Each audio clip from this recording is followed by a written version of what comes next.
Olá, eu sou Luiz Otávio Siqueira do canal Fisiologia 3D e sejam bem-vindos ao vídeo de Fator RH. No vídeo anterior, a gente falou do sistema ABO. Agora vamos falar de um outro tipo de antígeno, o fator RH. O fator RH é um tipo de antígeno encontrado na maioria das hemácias.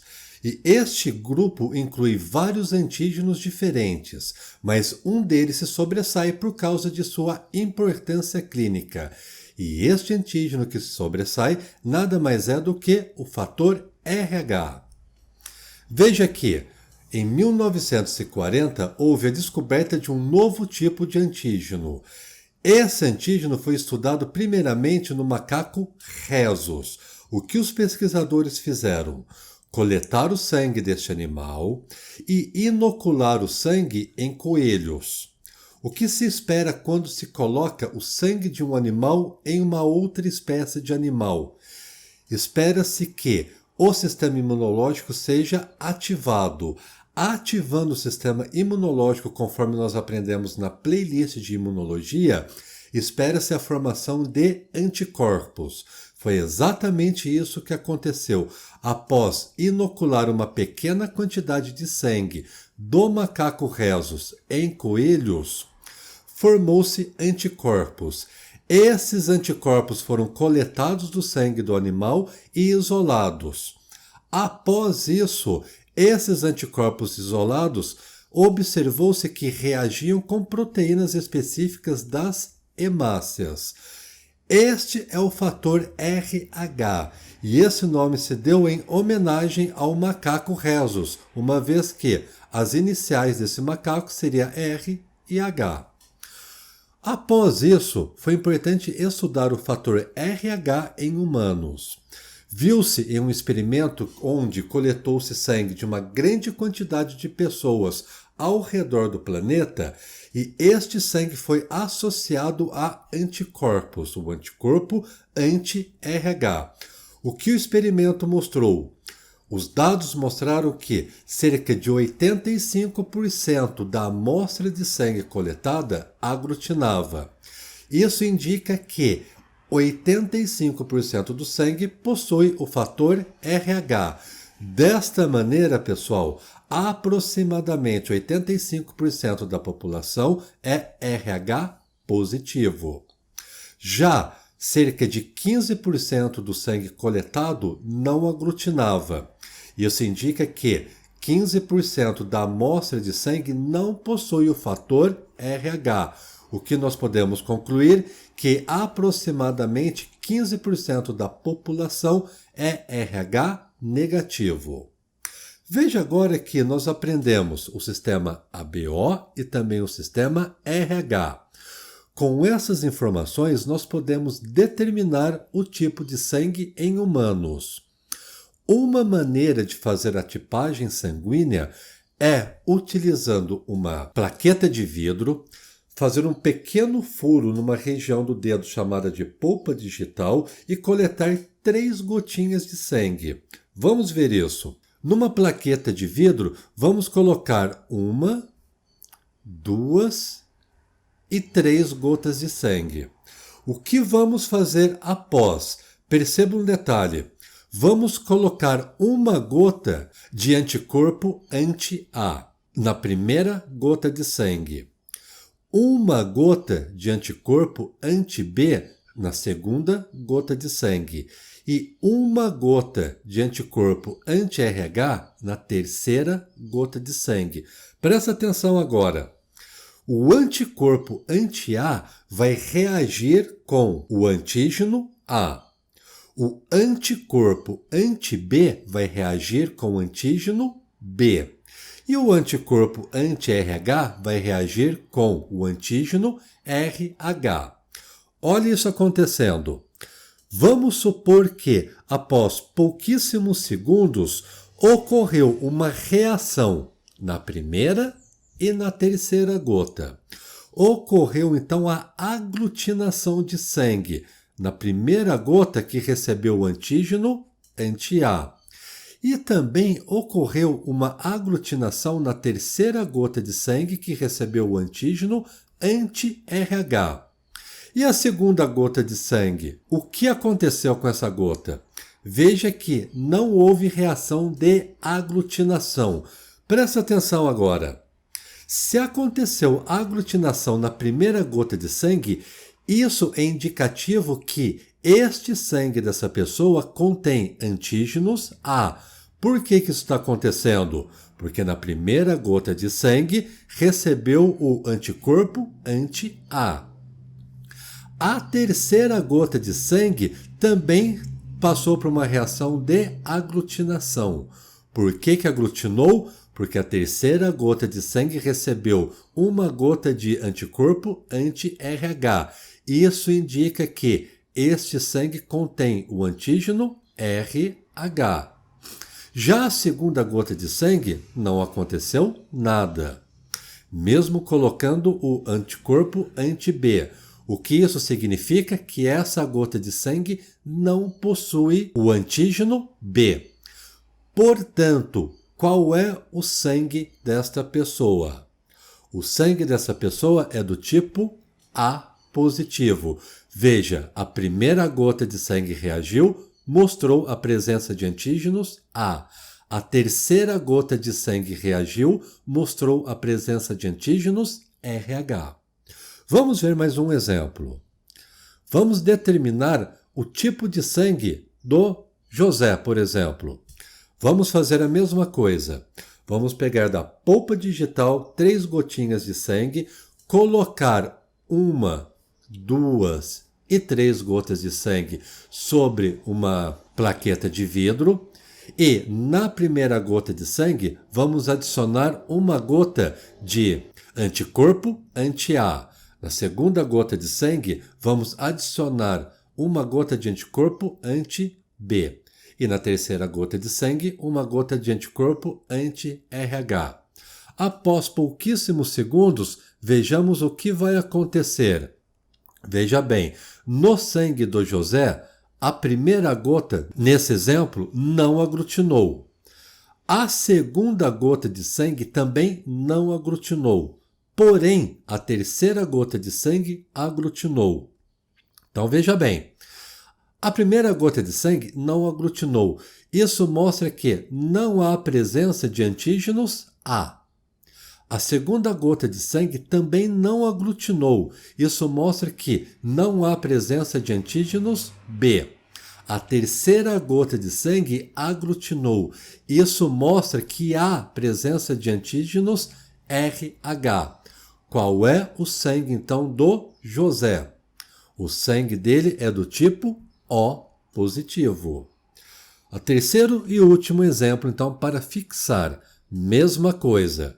3 gotinhas de sangue foram coletados agora da Maria e colocados em uma plaqueta de vidro.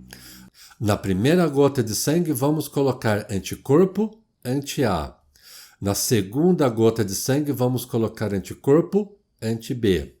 E na terceira gota de sangue, vamos colocar anticorpo anti-RH. Vamos ver o que vai acontecer? Perceba que no sangue da Maria, a primeira gota de sangue não aglutinou. Isso indica que não há antígenos A. A segunda gota de sangue também não aglutinou. Perceba que isso indica que não há presença de antígenos B. A terceira gota de sangue também não aglutinou. Isso indica que não há presença de antígenos RH. Qual é o sangue da Maria? O sangue da Maria é do tipo O negativo. Agora que nós conhecemos o sistema ABO mais o tipo RH, o fator RH, nós podemos entender como faz o modelo de esquema transfusional de sangue. Lembrando que este esquema não é para ser utilizado constantemente. Este esquema é utilizado no caso de emergência. Mas vamos ver como que ocorre. Primeiramente, eu vou colocar o tipo de sangue que a pessoa pode ter. A pessoa pode ser tipo O, tipo A, tipo B e tipo AB, conforme nós já estudamos. Vimos também que O tipo O, fator RH negativo, não tem nenhum tipo de antígenos. Não tem antígeno A, não tem antígeno B e não tem antígeno RH. Por causa dessa característica, o sangue O negativo é chamado de doador universal. Este sangue pode ser doado para todos os grupos sanguíneos. Por outro lado, veja que o sangue AB negativo é o receptor universal. Isto porque o sangue AB negativo não tem nenhum tipo de anticorpo no seu plasma.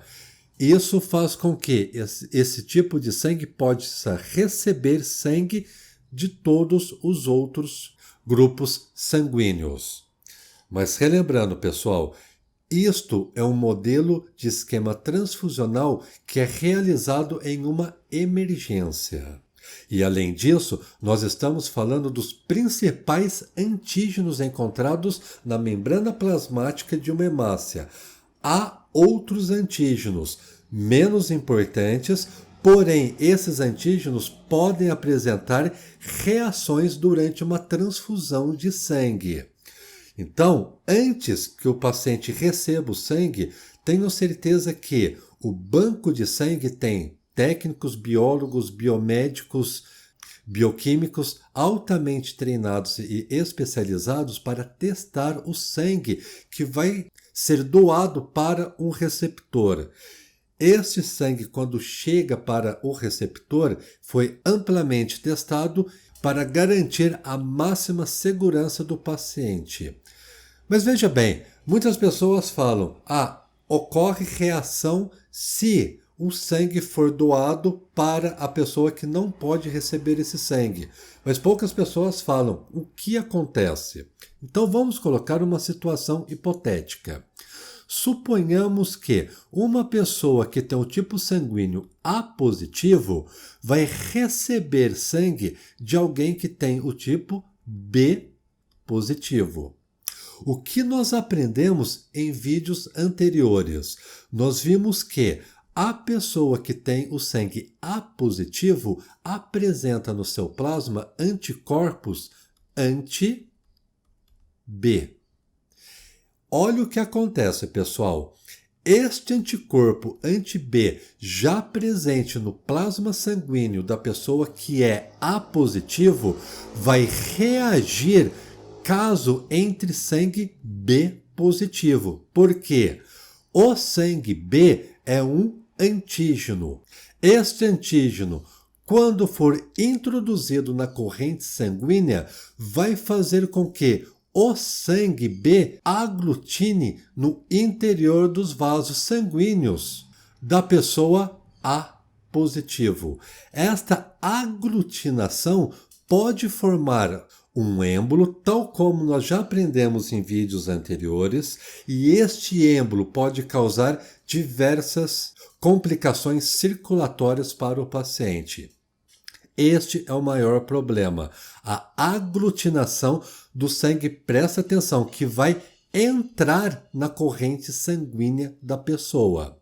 Agora vocês podem estar pensando, espera lá, o sangue B positivo já foi mostrado aqui no canal que possui anticorpos anti-A. E esse anticorpo não vai reagir com as hemácias? Vai, claro que vai. Vai reagir com as hemácias A positivo do paciente que está recebendo o sangue. Mas veja bem, a quantidade de anticorpos anti-A do sangue B positivo é bem baixinha, em comparação com o número de hemácias que esse paciente vai receber, as hemácias B positivo.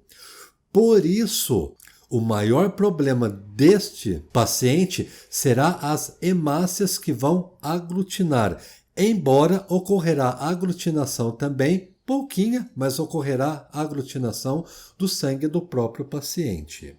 Então, pessoal, baseado em tudo que nós vimos, sempre que possível, os bancos de sangue vão dar preferência para a transfusão sanguínea entre sangue do mesmo grupo sanguíneo e fator RH. Isso quer dizer que, sempre que possível, vamos doar e receber de O negativo para O negativo, a mesma coisa de O positivo para O positivo.